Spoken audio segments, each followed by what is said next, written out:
Hello and a warm welcome.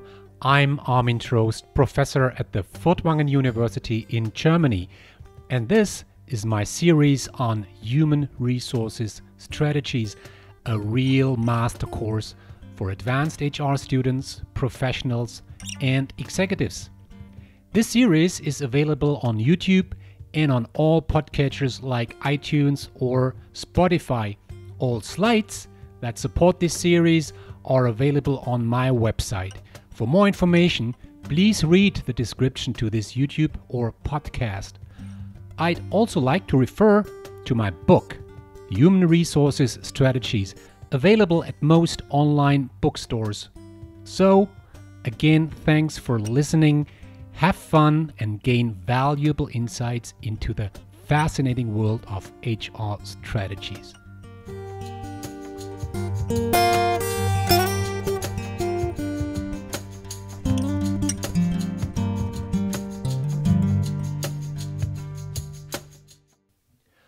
One core component of performance appraisal very often is something that we name performance evaluation, performance review, performance assessment, or whatsoever. So the idea is really that as a supervisor, you have to rank your people.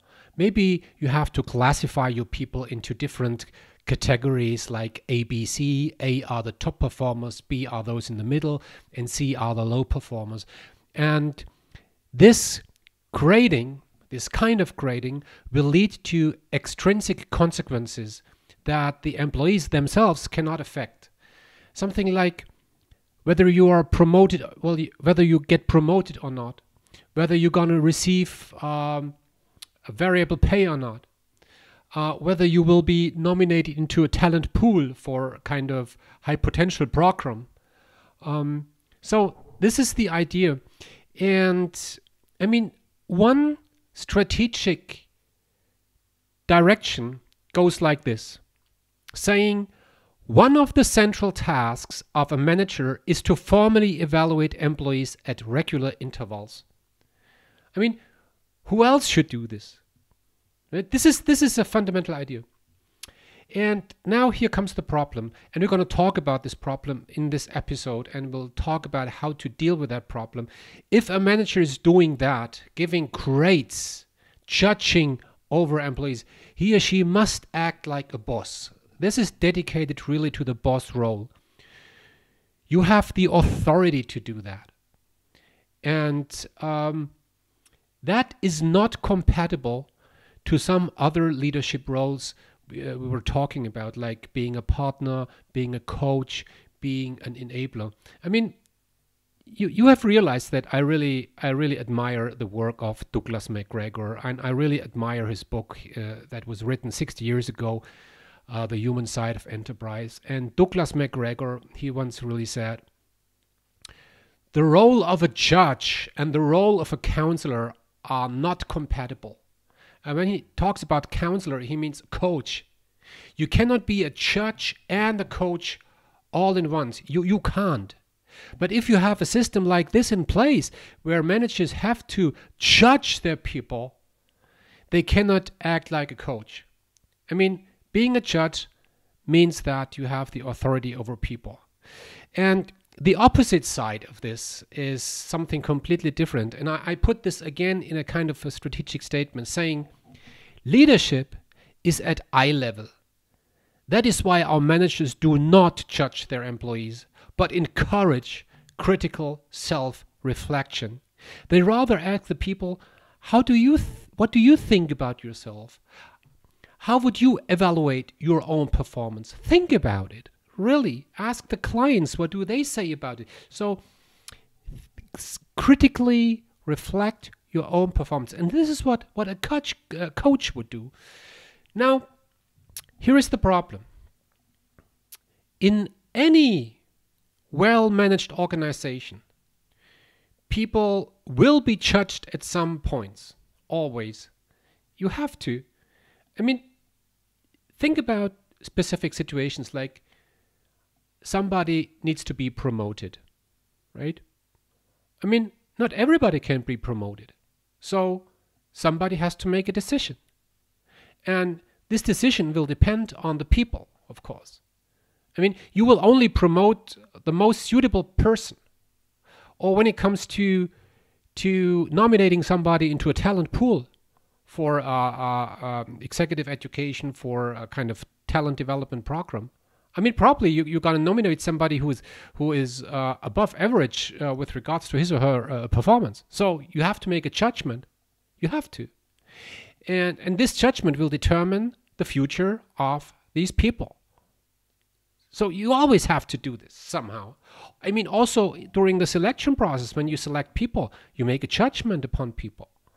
And you have to have the authority for doing that. So to a certain extent, there is always the need for doing judgments.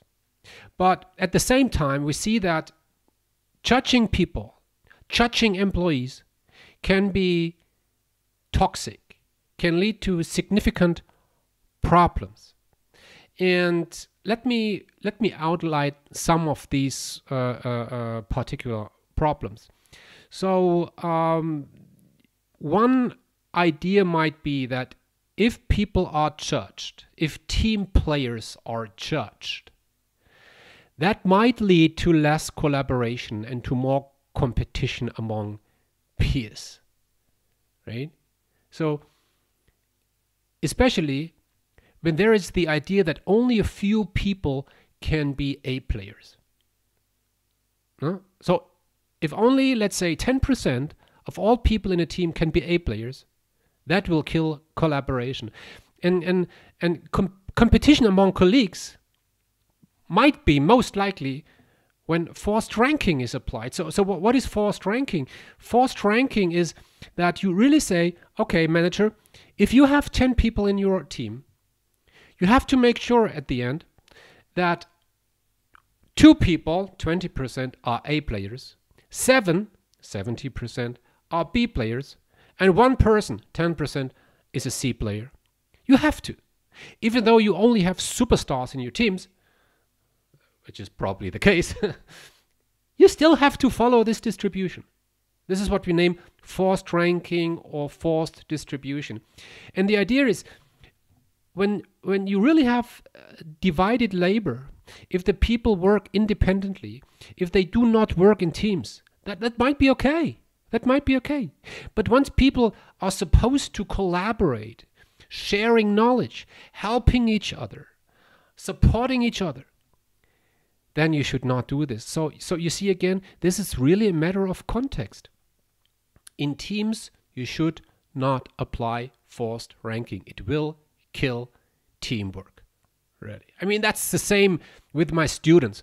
When I have my students, let's say I have 100 students, and I tell my students, look, I will look at your performance at the end of the semester, based on your performance in the exam maybe. And then I will make a list. And the top 10% will get the best possible grade. And from there, it goes on. If I do something like this, I will kill collaboration. I will kill something like learning groups. The students will stop supporting each other because everybody wants to be on the top. And if you help others, you might lose your position on top, or you might set your position on top at risk. I mean, that's you don't need to be a psychologist to understand this. This is just practical. I mean, everybody would act like this, of course. Yeah. And here is another thing. And what we need to understand is formal judgment is very often a difficult social and cognitive process. And it very often happens on an intuitive level. I mean, there is this naive understanding that here is the supervisor, and the supervisor is the superstar. The supervisor is the supermind, the master.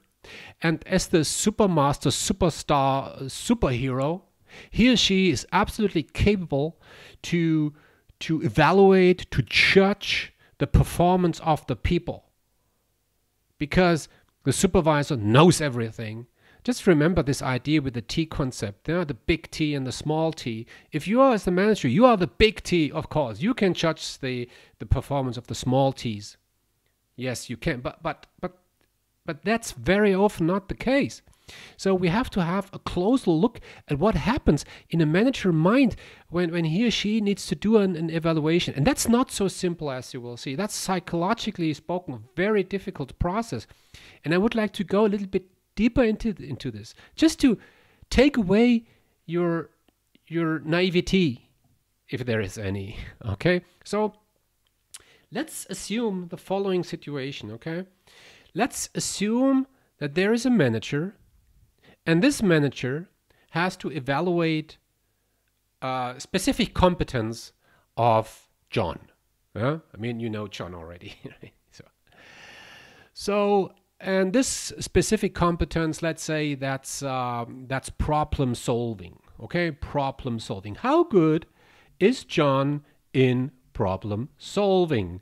And there is a scale from 1, poor, to 5, excellent. Okay, so now here's the first step. I have to think about, as a manager, I have to think about, do I already have a judgment available? Have I ever thought about this? Yeah. No, I did not. Okay, so then I have better think about it. And the first thing I have to do is I have to think about, what does that mean, problem solving? What does that mean, being good in problem solving? I mean, ask different managers. Hey, managers, please define problem solving. Or you could ask in different ways, somebody who's very good in problem solving, what does he or she do different than all the others? Well, it's not so easy, you see? Problem solving. What is that? Is that being creative? Is that having a lot of idea? Is that about execution? Is that about what is that? What is that? Nobody knows, right? But still, once you have an idea, at least an idea about what problem solving might be, yeah, you have to challenge your long-term memory. You have to think about, how was that with John in the last 12 months? Oh, and you think, yeah, and then you think and you remember. Unfortunately, you have not maintained a diary or something like that about the problem-solving activities of John. So you really have to think, you have to use your long-term memory. So some things might come to your mind, some things, probably not everything, of course. I mean, retrieval from long-term memory, that's a complicated cognitive process. That's for sure. Yeah. So, okay, some things come to your mind, whatever that might be, and then you do kind of what we name an initial judgment. It's a kind of a feeling. It's a feeling saying, what comes to my mind that feels a little bit like, level 3.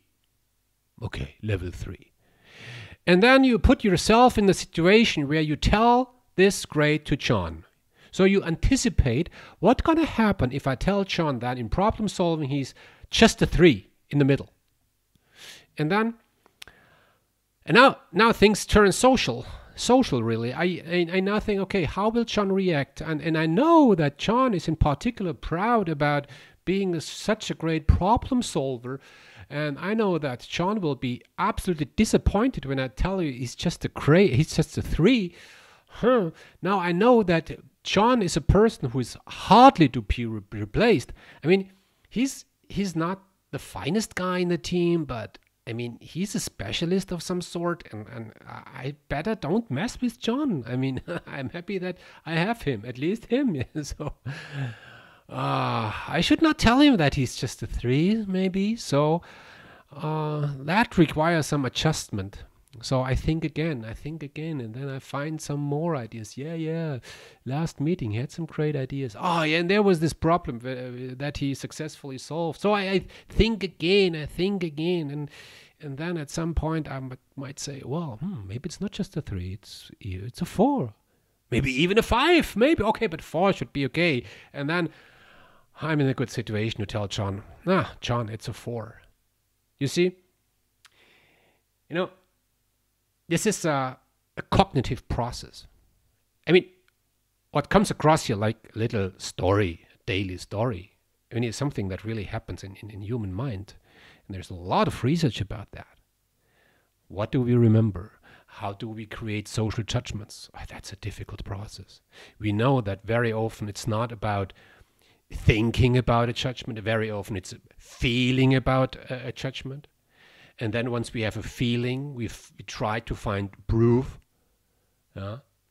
So thinking is just to give a reason for what I already have felt. Yeah, that's not so easy. That's not so easy. You see, and you know, as I just have mentioned, well, if sometimes I don't want to hurt. I don't want to hurt the employee. I don't want to hurt the future collaboration with John. And I want to retain John, so I better give him or her, him in this case, a positive grade. And the grade, and to remain this relationship as a positive one, to me might be of more relevance than being valid in what I evaluate in the end. Okay? And you know, there is another thing here. And I mentioned that already. Managers very often feel that their role as a manager is not compatible to that particular procedure. So especially managers who act as coaches, partners, or enabler, they don't want to judge their employees. I mean, they consider their employees not as subordinates, but as colleagues on the same eye level, and the manager see him or herself as part of the team. And you do not judge your colleagues. You do not do so. I mean, as I mentioned earlier, you would never judge your wife or your husband. You don't do this. I mean, at least when you live together as partners, as equal partners, you don't do this.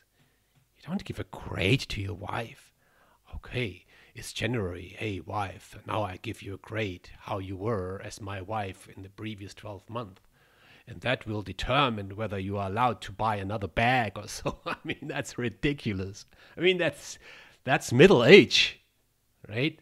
Okay, and, maybe we don't have to go so far into the past. Yeah. So depending on the role you want to play as a manager, judging others might be compatible or not. And really, let me add this point here. From an HR perspective, we very often force our managers to judge their people, and then they hesitate. And then I have seen so many HR professionals complaining about the managers that they are not capable of using this tool. They are not mature enough to do what is part of their role. And when we think that way, we do wrong. We very often do wrong. It's that very often that managers don't want to judge their people because they don't. It's not compatible to their role. And as HR professionals, we have to be very, very, very sensitive on this. Yeah? Okay. Now you see that it's difficult. It's very often difficult. But still, as I said earlier, sometimes you have to judge people. You have to. You have to make a decision. And from what we know, there is just one way to judge people without hurting your role, without hurting the collaboration in the team. And the only solution to this is to make sure that once you judge an employee as an A player, make sure that the others in the team share this view. Okay, let's assume you have 10 people in your team and you can only promote one person out of the 10. One is the A player. You can only promote one out of the 10. Make sure that the other 9 in the team, they accept the decision, say, yes, of course, that was the right choice. That's cool. That's important.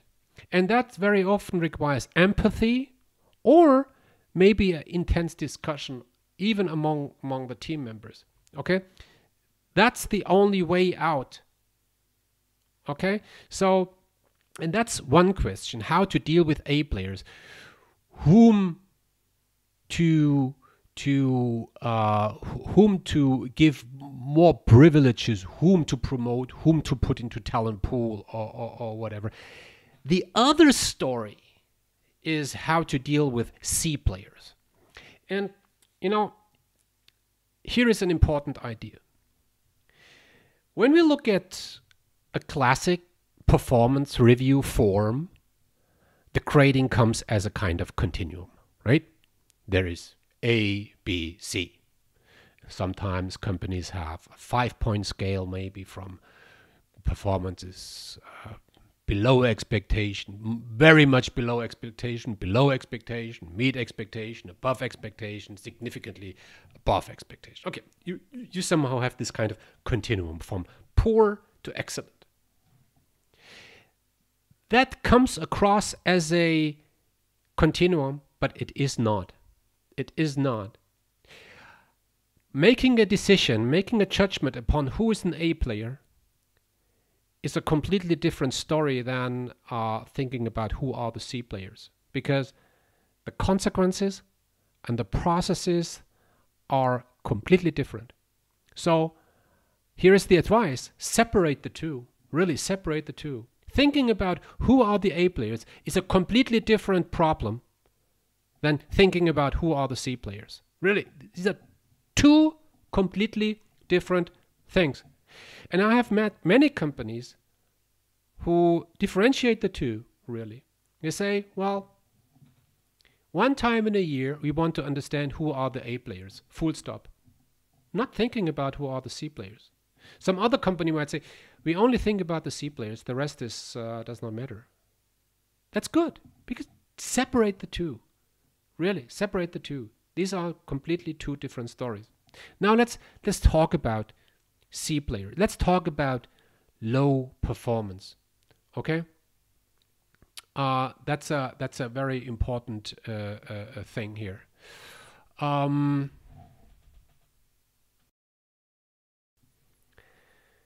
Again, we can really say well-led companies actively deal with low performers and with low performance.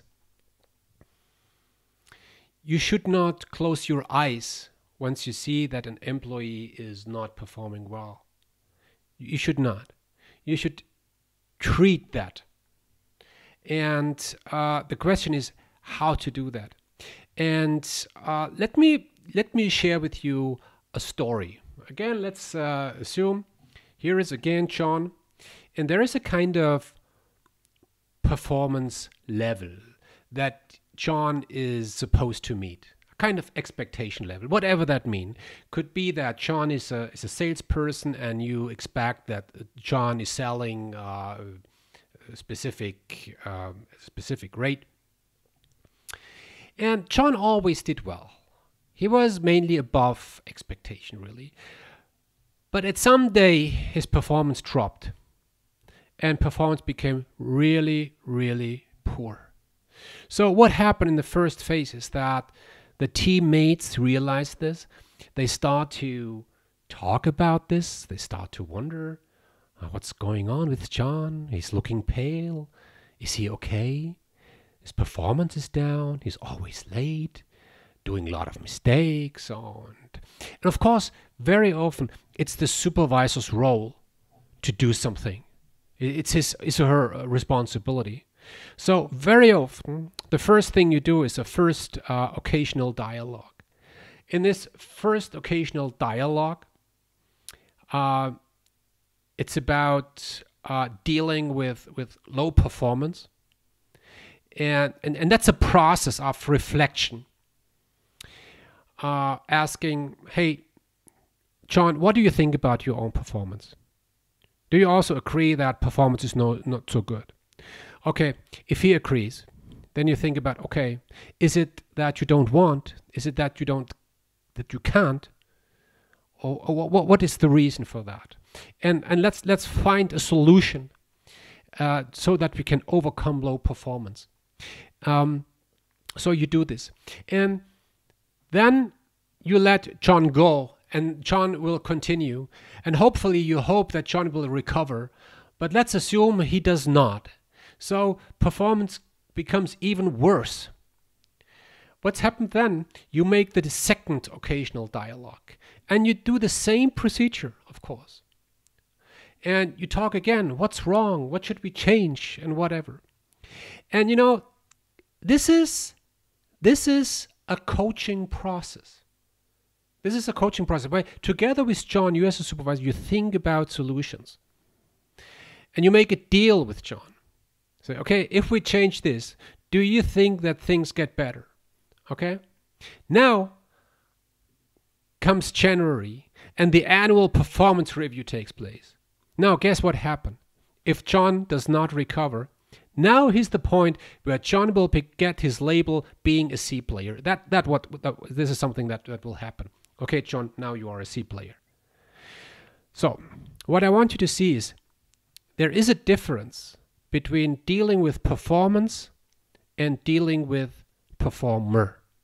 Up to this point, the supervisor and Sean were dealing with performance. They were talking about how can we get the performance up? What do we need to do to ensure that your performance is good? It's about what John is doing, right? Performance. But once you say, John, you are a C player, then you do not talk about performance anymore. Now you talk about the performer. Now this is about the person, the C player. We do not name it C performance, we name it C player. It's a label of the person. Now this becomes a judgment. And this judgment will lead to extrinsic consequences, always. Especially in well-led companies. Very often they lay off these people or replay these people internally, which is okay, which is absolutely okay. And I mean, this classification as a C player, finding the C player one time in a year only makes sense if you have this kind of extrinsic consequences in mind. If there are no extrinsic consequences, you should not do this exercise, really not, leave it. I mean, I've seen a lot of companies say, okay, we name somebody a C player and we name it feedback. No, this is no feedback. This is maybe not even a judgment if there are no consequences. It's just nothing. Don't do it. Just do it if there are extrinsic consequences about the performer, the person.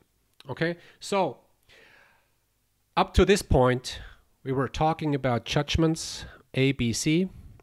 Who are the A players? That's a very interesting topic. How can you do this without hurting collaboration, without conflicting with the leader's role? That's a very interesting thing. And the other thing is about dealing with the C player. Okay, how about the B? How about the B? And here's something that I always wondered. What companies very often do is they do this performance review one time in a year, right? A, B, C, and then they tell the people, hey, you are a A, congratulations. Hey, you are a C, sorry, you have to go. And you are a B. And guess who are the most demotivated? It's probably those who learn that they are a B. And there are so many employees, 70%, right? 70% who year after year after year learn that they are just average. And this is not motivating, really not. So the question is really, why do you do this? Being a B player means, hey, you are okay. Nothing will happen. Just go on. You are important. You keep the machine going. These are the 70% who keep the machine going. The well-working people. And you tell them constantly that they are, in bracket, only B players. Why do you do this? There is no reason to do this. Really not. Nothing. No. Okay?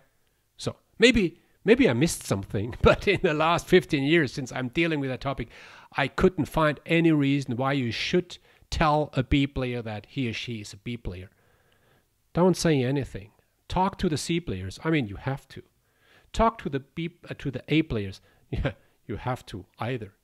But talking to the B players, telling them that they are B players, no, there is no reason. Okay? But I'm still learning. Maybe I missed something. Okay.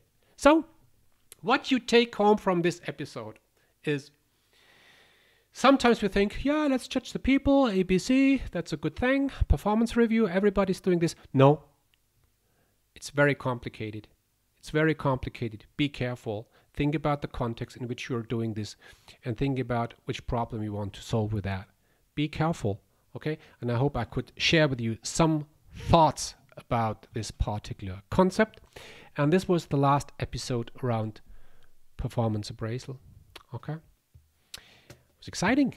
And with the next episode, we start talking about something very fascinating, something I love, really. Going to talk about learning. So I look forward to this. See you then.